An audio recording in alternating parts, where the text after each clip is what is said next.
All right. So, in our last few Saturday mornings, we've been talking a lot about dream customer. And that theme will continue for quite some time, honestly, um, because it really does determine all of the decisions that you make within your business. Um, so, throughout the week, I talk to different farmers and ranchers, and my call on Thursday with one of the local ranchers here in Montana. Um, we were talking about kind of decisions that they're making within their business, and I said, um, "Well, that'll be an easy decision for you to make because once we help define exactly who your dream customer is, that then answers that question for you." And I gave her an example from my personal um, for my podcast and why I was able to take something from my podcast and make an easy decision with it. So I'm going to go into that in today's Zoom, and I'll just start with I'll just start with uh, this real quick. So this is now how um, I listen to books, or not books. This is now how I read a lot of emails during my workday. So I'm gonna just go ahead and start. Example. Oops. A retail. All right. Your weekly no BS revenue driver. Find your only I can say this statement. The world is full of copycats. If you want to stand out, you need a claim to fame. Something that only you can say, do, or prove. Today's move. Identify your unique, uncopyable positioning. What have you done that no one else in your field has?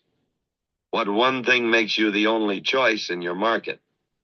What story, skill, or accomplishment do you own? If you don't define your claim to fame, customers will lump you in with everyone else. Own. Or we could go with James. If a man can bridge the gap between life and death.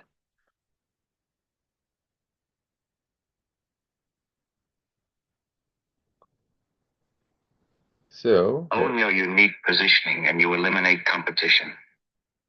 Alt equals sign. Want to know the fastest way to eliminate competition? Own something no one else can claim.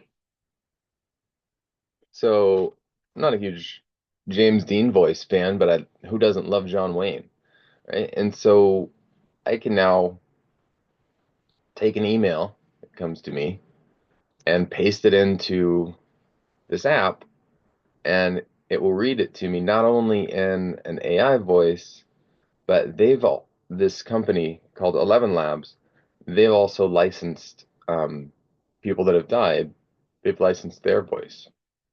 Another one is Burt Reynolds. So they're like, I don't know, 10 or so voices. And so I've been listening to things in John Wayne's voice. Well, 11 Labs, they also have a feature where you can um, copy your own voice and really copy anybody's voice. Um, Someone used 11 Labs to copy Joe Biden's voice and made phone calls telling people to not go out to vote with Joe Biden. Um, and they got in a little bit of trouble, but there was really no repercussions from it. I don't think. Well, I think it actually was a campaign um, group. I should look that up. Don't quote me here, but yeah. So 11 Labs, someone copied Joe Biden's voice and made calls with it, and that's kind of how, in media it picked up. Um, but recently, well, this week, I was talking with a coworker about my podcast, and he's like, if you wanted, you could just like take your copy, take what you've written about an episode, or record yourself and have AI put that into text, and then, or just record yourself in this 11 Labs, and then have 11 Labs synthesize your voice and just have it speak for you. So kind of remove a lot of work of having to actually record podcast, um, and then put that out there. You just need to create copy, and you can use AI to do that, and then it will synthesize your voice. And he's like, it's undetectable. And in my day job, I work with a lot of physicists and computer scientists. Um, a little bit behind that is I am currently working on a $3 billion project out of Brookhaven National Lab, where they're building what's called an electron ion collider. An EIC is it's just a major science project. So it has supercomputers, it has everything physics-wise that you need. So the people that I work with, I trust them in areas like this. They're very specialized, right? And so he's like, currently it's the Wild West. You could take we could have this conversation. You could take my voice, any voice that's out there on the internet, you take that, copy it, and make it your own. And currently there's no repercussions. He's like, eventually there's going to be some class action lawsuits and things will get straightened out. But for now, it's do whatever you want. And he's like, the podcast thing, it's up to you, right? Like, if it saves you time and can, get your voice out there and get more people to hear it, and you could publish more, then, it might be a win-win for you. And so I had that moment of like, well, what is right? What should I do? And I had to sleep on it. Because it's tough, right? Like that that could be potentially it could be a huge time saver. It could take something that takes me 3 or 4 hours, or half a day, down to 15 minutes. And that's huge. Our time is super valuable. Well, I got to thinking about my dream customer and really the message I'm presenting with the podcast. And that message is authenticity. That message is opening up the curtain and showing you what are the secrets that Big Ag has, and how are we, as consumers, as producers, how are we involved in that cycle, and what are we not seeing in that cycle? And so I didn't want, it made it an easy decision for me that no, I'm never going to do that unless I do something fun where I'm having John Wayne read it, right? And what I what I decided is I'm going to be very transparent about this. Not only am I going to put it in my show notes, but also I'm going to have it as a part of my podcast. So I'm going to share my screen and play. I don't know if it'll come through, but I'm going to try to um, play part of my podcast for you. Actually, I know it'll come through on my phone, so I'll do that instead.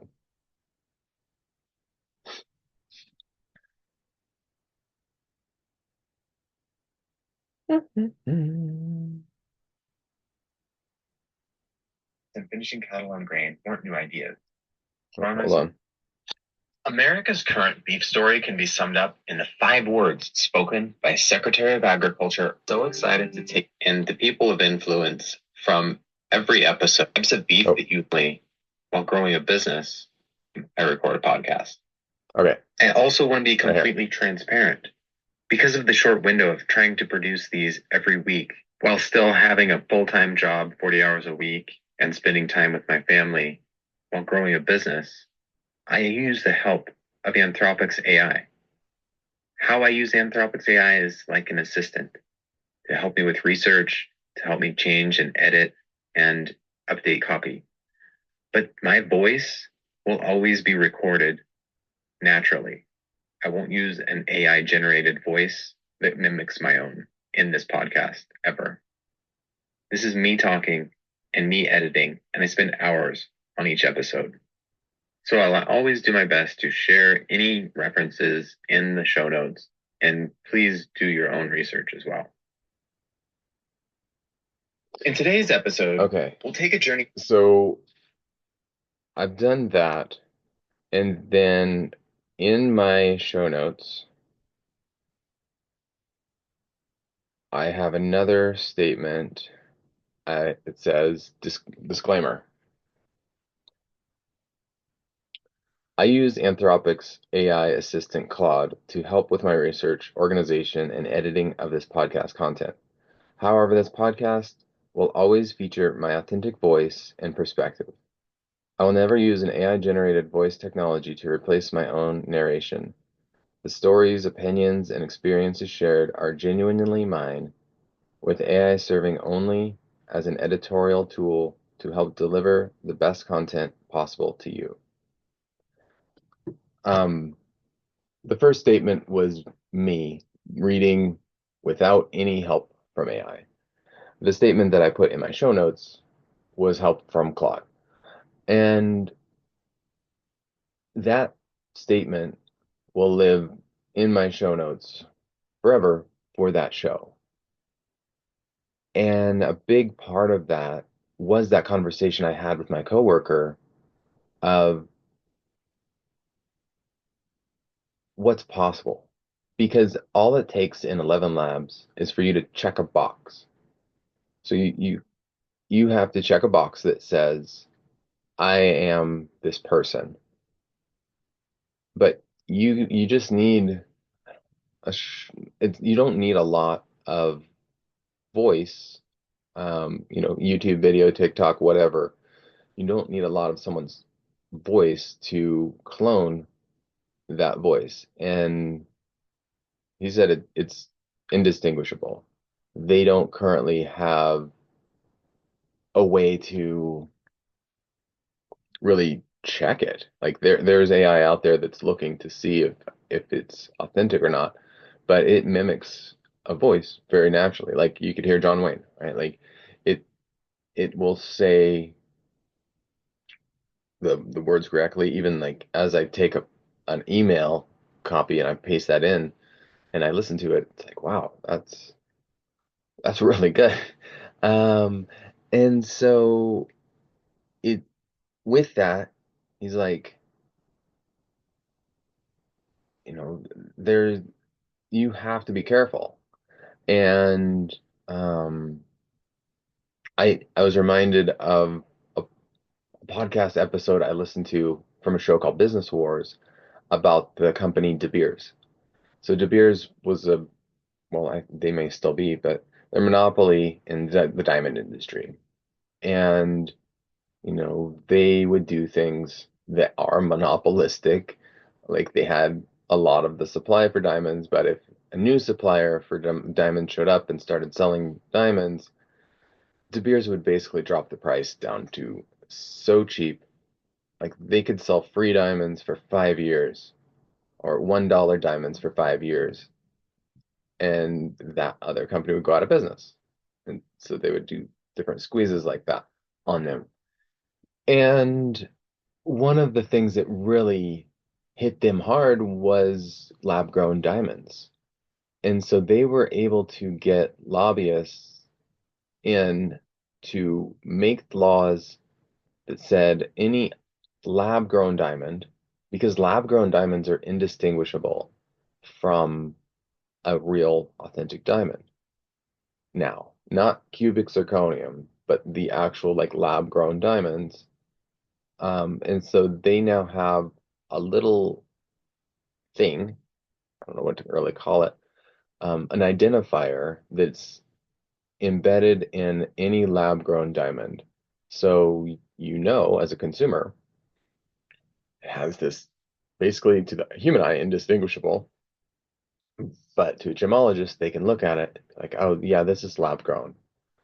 And that one, that thing saves De Beers and other diamond if they are their competitors, um, from being able to have a super high price on it. And so he said something like that will probably be integrated into um, what that recording is. So like the John Wayne voice, or if I copied my voice and had it, it would have some kind of digital signature, he said, that would be indistinguishable as we listen, um, but it would still be there um, to kind of let people know. And that's what he said, that he hopes for all of AI. But if you look at the different pictures and videos that people create with AI, it's the same thing, right? Like you can take someone's YouTube and you've got their image, their voice, their gestures, their body language, everything about them, and clone that in, a different AI. And then that would generate a movie, or, things about them. Or like you could, write your own copy and they could say that copy and it would look real. So with that being said, I feel like as humans, we're going to value authenticity even more. And so that's why once I just this week, right? Like I've learned about this company 11 Labs through a podcast I listened to called The School of Podcasting to help me become a better podcaster. He said that about email. It's like, yeah, one of the ways when I don't have there I have so many different things, and I have so many emails and lead magnets and things that I haven't read. I've started taking those and putting them in 11 labs, and when I have time, I listen to them because I'm not a big sit down and read kind of person. I'm like, me too. So I checked out 11 labs, and then I talked to my coworker, and it's like, holy cow, mind's blown, right? Even in this current meeting, um, our enter Chloe Parker out of Colorado, she's got an AI assistant who's in recording and listening to this, and that'll send her a summary of everything that I talked about. It'll capture, if I do share my screen, it'll capture screenshots and send a summary to her and anyone else that's in the Zoom. Um, and so it can be a huge time saver. And I feel like that is currently the best way to use AI, and probably also in the future as an assistant. And that's why I shared that in my podcast, being completely transparent of I have not done absolutely all of this research without help. If I did that, it would take me months to produce the episode that I just published. Um, it's that much of a time saver, and also like I could then take everything that I put out there and condense that into whatever it is, 4,000 characters in the show notes, and it automatically had a link for, let's see, I've got a summary, the 8 different parts of my podcast. So with that, I'm able to put chapters in my podcast, and that, automatically chunks it up into those chapters. The key people and books. So one of the things that I learned from the school of podcasting is it's really important to like consider the person listening to you.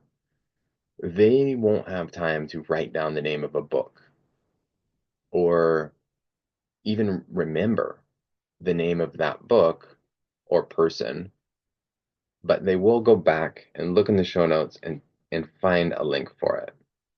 So his advice is if you mention a book, always put that in your show notes. If you mention, some key facts that are important to your show, put those in your show notes. So I've got several different books, and then I have Wikipedia pages, links to Amazon, links to Wikipedia, farmers that aren't on Wikipedia, a different bio on them. And then the key statistics that I brought up. I have a hyperlink to either the USDA's website or news articles of where I got that from. And then disclaimer, and then our own website and um, little snippets. But it can it can save you so much time. So I feel like that is the best use of AI. I wanted to take a little bit of time to now to talk about your choice of AI, and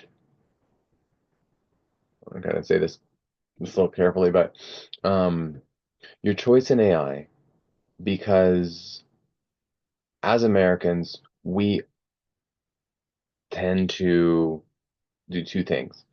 We tend to trust whoever comes first, and we tend to do what everyone else does. And I'm guilty of the same thing. So I got super excited when OpenAI came out and OpenAI launched ChatGPT. I jumped on board and was one of the first people to get the $20 membership. And I was using and loving ChatGPT. In that same podcast I was talking about with the beers, I'm a subscriber to theirs, so I listened to a lot of their shows, but I hadn't done it in quite a while. And I tend to go down kind of different rabbit holes, and um, I like learning, but I also get entertained by business stories. So that's a perfect podcast for me because it sets it up as a war between two businesses, and a lot of times it goes, it's historical businesses like Coke versus Pepsi, Burger King and McDonald's, Domino's and Pizza Hut.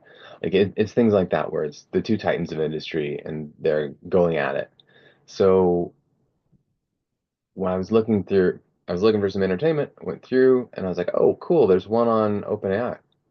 So I listened to that podcast episode, which I highly recommend. Um, and I was shocked because it starts out, um, and they're very good storytellers, but it starts out sharing how Sam Altman is fired. And I was like, whoa, I didn't realize that he got fired. Like he's the guy that's the CEO of OpenAI. He's running things. And so going through that podcast, basically the what happened, kind of some of the history of it is OpenAI started and it got different investors. One of those investors was Elon Musk. And I don't remember how much money Elon put in, but Elon helped start it. And he's like, this has to be transparent. It has to have guardrails and it has to be good for humanity. And those were really his core things with it and open source. And so as it developed, Elon, got busy with lots of other things and didn't put a lot of time and attention to it, which was actually surprising. I did read Elon's biography, and that's not his MO. But he ended up leaving the board of OpenAI and basically walked away from it. I don't know what year that was. I feel like it was 2016 or 17, quite a while ago in the AI, you know, history chart. Um, and so what he said when he left is Sam wanted to take the business in a direction that I didn't agree with. And so fast forward to 2023, the board was put in place to protect that mission, that goal with OpenAI to be transparent, to do the best things for humanity. Well, the board felt that the direction he was going was moving too quickly and he wasn't doing things to have guardrails. And they didn't really agree with his direction for the company. And so they got together and they decided to fire him. Um, that created a shitstorm because Microsoft had invested billions and the board didn't, they kept it quiet. They didn't talk to anyone.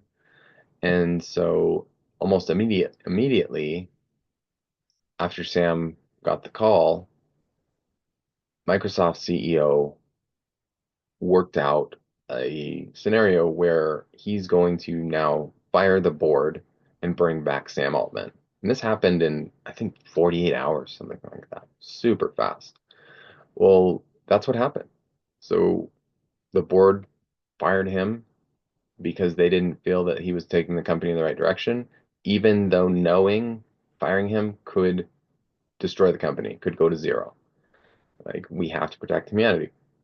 And so they brought Sam back, and Microsoft said, you now have, where the board is fired, and you have the right to determine who the new board is. And so he went and he picked different industry leaders. One of them is the CEO of Instacart. A big reason I'm not using OpenAI to help build what I'm building is, potentially 10 years from now, Instacart may be a competitor of mine. But the there's good things and there's bad things about how fast things are being adopted and happening.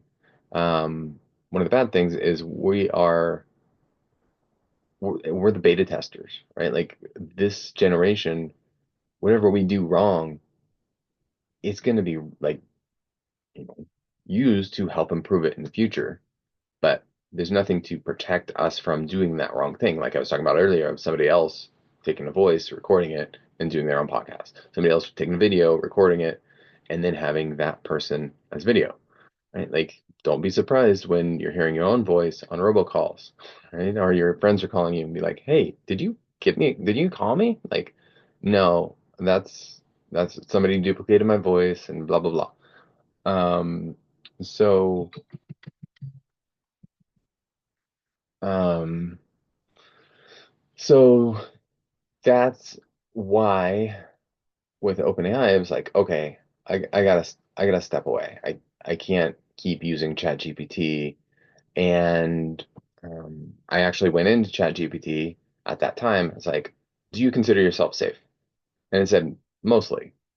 And I said, explain, and gave me a good blurb.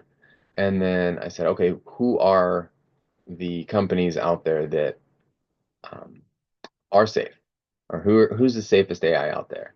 And it said Anthropic's Claude, and that was something that someone that was also mentioned in the podcast. Doesn't go much very deep on it, but it did say that in the podcast, people will begin to choose the AI that most suits their conversation style and who the people they like working with are.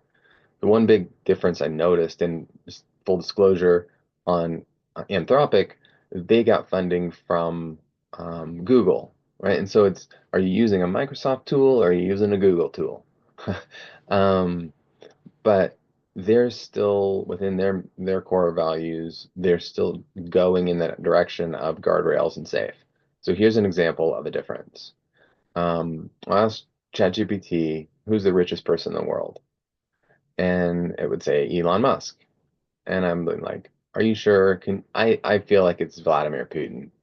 And it would say, actually, you're correct. Vladimir Putin has a net worth of 7,432,966,432.07. And it would leave it like that. And that's not, exactly what happened, but it gives you things that are estimates or made up as fact. And it's Anthropic's Claude doesn't do that. It states, I'm not like you need to do your own research here. I feel like it says statements like this is may not be factually accurate, like, but here's an estimate from me. And then you can get it to, be like, okay, I'm open to you making wide assumptions in this circumstance, and get it to give you a more detailed estimate. But it's like having a conversation with a person that's not going to lie straight to your face. And that's what I found with OpenAI. It doesn't always do that in ChatGPT, and but in Claude, it always does say things to be honest with you about when it's making things up. And that's the thing I felt like, yeah, there that board may have been right. This I don't feel like is being built by a person who cares about others nearly as much as Claude. And so as you're deciding what you want to do with AI, my whole point of kind of all of this is do your own research or reach out to someone you trust or listen to someone you trust. And from there, make that decision of how you want to use it, how much you want to use it, and